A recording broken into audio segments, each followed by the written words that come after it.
நண்பர்களை நீங்கள் பார்த்து கொண்டு இருப்பது உங்கள் கௌசிகரி வியூஸ். சரி வாங்க வீடியோக்குள்ள போய் என்ன நடக்க போகுது அப்படின்னு சொல்லிட்டு பாத்தீங்கன்னா, நம்ம வெண்பகுட்டி இருக்காங்களா, அவங்க இருந்து போலீஸ் ஸ்டேட்டுக்கு ஆதாரத்தை எட்டுன்னு போறாங்க. எதுக்காக அப்படின்னு சொல்லிட்டு பாத்தீங்கன்னா, இதை பாருங்க, எப்ப பார்த்தாலும் எதனா ஒரு பிரச்சனை வந்துகிட்டே இருக்கு. அதனால இந்த சுடரி பண்ணிட்டே இருக்காங்க. அது மட்டும் இல்லாம மல்லிக்கு ரொம்ப இடைஞ்சலா இருக்காங்க. அதனால வெண்பா என்ன பண்றாங்க அப்படின்னு சொல்லிட்டு பாத்தீங்கன்னா, இந்த ரேணுகா, அதாவது சுடரியா இருக்காங்களா இந்த வீட்டுல, அந்த ரேணுகாவை பத்தி உண்மை எல்லாமே ஒரு பக்கம் நம்ம தெரிஞ்சுக்கணும் அப்படின்னு சொல்லிட்டு அவங்க தனியா போன் பேசுங்கிறத அழகா ரெக்கார்ட் பண்ணிடுறாங்க.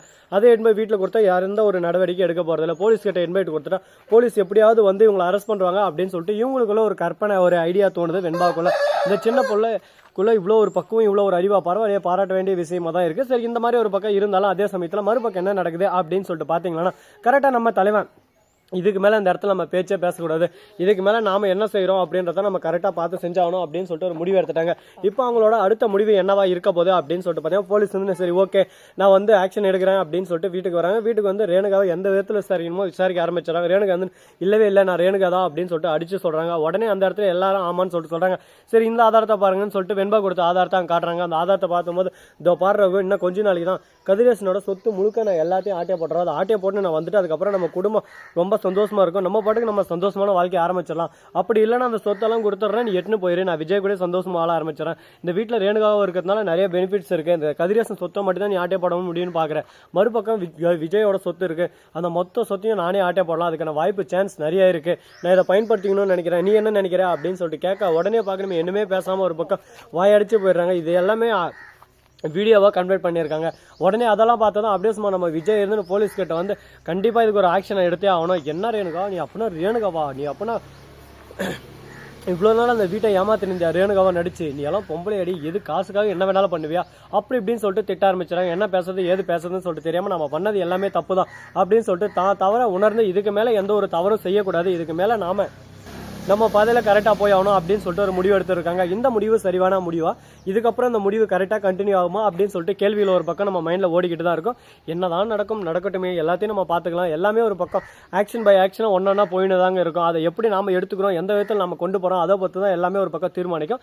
பாப்பா இதுக்கப்புறம் எந்த ஒரு பிரச்சனையும் வராதுன்னு சொல்லிட்டு திங்க் பண்ணிருக்காங்க. ஆனால் அதே சமயத்தில் சுடரி இந்த வீட்டை விட்டு போவாங்களா அப்படின்னு சொல்லிட்டு பார்த்தீங்கன்னா, இந்த வீட்டை விட்டு போலீங்க, போலீஸ் கிட்ட அந்த கேஸை நான் வாபஸ் வாங்கிறேன், அதை விட்டுருங்க அப்படின்னு சொல்லிட்டு வெண்பா வாயாலே கதிரேசன் சொல்ல வச்சிட்டாருங்க. உடனே நம்ம கதிரேசன் ஏன் சொல்ல வச்சாரு அப்படின்னு சொல்லிட்டு பார்த்தீங்கன்னா, ஒருவேளை அப்போ இறந்தது வந்து அந்த சுடரின்னு இருந்தாலே அவளை கிடக்கலாம்ல, தேவையில்லாமல் இவளை என்னாம ஏன் சந்தேகப்படணும், இவன் மனநிலை பாதிக்கப்பட்டிருக்கு, அதை பயன்படுத்தி ஒருத்தன் இவகிட்ட இருந்து காசு அடிக்க பார்க்குறான். என் பொண்ணை யாருக்காக எதுக்காக நான் விட்டு தர மாட்டேன், என் பொண்ணு இவ தான் எனக்கு நல்லாவே தெரியும், என் பொண்ணு கழுத்தில் ஒரு மச்சம் இருக்கும், அந்த மச்சம் இவளுக்கு இருக்கு பாரு அப்படின்னு சொல்லிட்டு ஸ்கூல் ஐடியில் இருக்கிற எவிடன்ஸ் எடுக்கிறாங்க. அதில் இருக்கிற மாதிரி எவ்வளோக்கும் மச்சம் இருக்கு, என்னடா இது ஆச்சரியமா இருக்கு அப்படின்னு சொல்லிட்டு யோசிச்சுன்னு இருக்காங்க.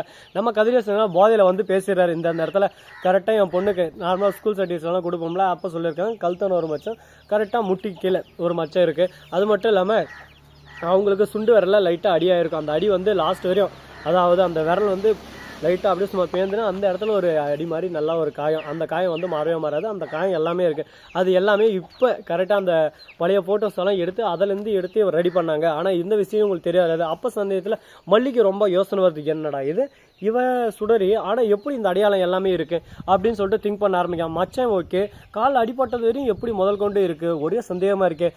ஆரம்பத்திலே இவங்க பண்ணுற ஒவ்வொரு விஷயத்தையும் கரெக்டாக பிளான் பண்ணி யோசிச்சு பண்ணிருக்காங்க. நம்ம ரகு ஒரு பக்கம் டாக்டர் இல்லை, அதனால் எப்படி பண்ணணும், எந்தெந்த விதத்தில் பண்ணணும்னு சொல்லிட்டு அவருக்கு நல்லாவே ஒரு பக்கம் யோசனைகள் இருக்கு. அதுக்கேற்ற மாதிரி திங்க் பண்ணி எல்லாமே பண்ணிட்டாரு. இப்போ என்ன பண்ண போறாங்க, இப்போ சுடரின்றதை நிரூபிச்சு இவளை வீட்டை விட்டு துரத்த முடியாது, இதுக்கப்புறம் இந்த வீட்டிலே தான் ஃபைனலாக இருக்க போறாளா அப்படின்னு சொல்லிட்டு ஒரு கேள்வி வருதுங்க. ஆமாங்க, இதுக்கப்புறம் இந்த வீட்டிலே தான் இருக்க போறாங்க, இதுக்கப்புறம் ஒன்றும் பண்ண முடியாது, ஸ்ரீனிவாசா கோவிந்தா தான், இதுக்கப்புறம் என்னமே இல்லைங்க அப்படின்ற ஒரு சூழலில் தான் தள்ளப்பட்டு இருக்காங்க.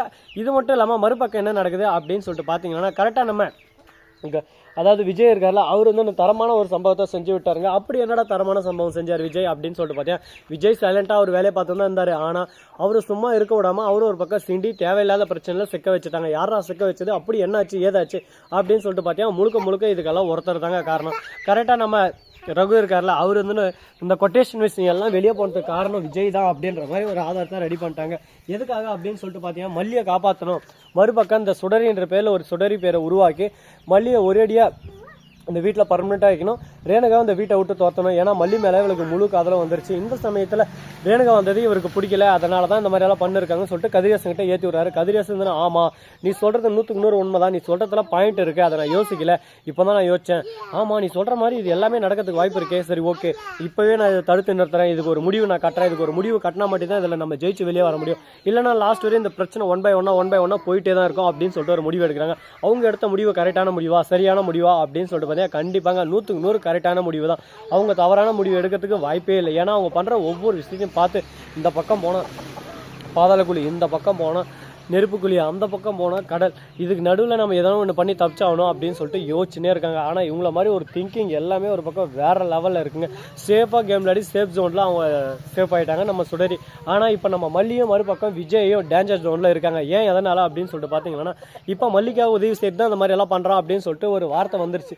இந்த வார்த்தை வந்த அப்புறம் ஒன்றுமே பண்ண முடியாதுங்க. கரெக்டாக இது எல்லாமே இவங்களுக்கு எதிராக இருக்குது அப்படின்னு சொல்லிட்டு ஒரு முடிவு எடுத்துட்டாங்க. இதுக்கப்புறம் என்னடா பண்ணுறது, இப்படியே போச்சுன்னா நம்மளோட நிலமை அவ்வளோதான், ஸ்ரீனிவாசா கோவிந்தா தானா அப்படின்னு சொல்லிட்டு பார்த்தா ஆமாங்க கோவிந்தா தான், இதுக்கு மேலே ஒன்றும் பண்ண முடியாது. முடிஞ்ச வரைக்கும் அவங்க முயற்சி பண்ணாங்க, முயற்சி பண்ணதுக்கான பலன் கிடைச்சி அதுக்கான பலனுக்கு ஏற்ற மாதிரி ஒரு வெற்றி அமையல.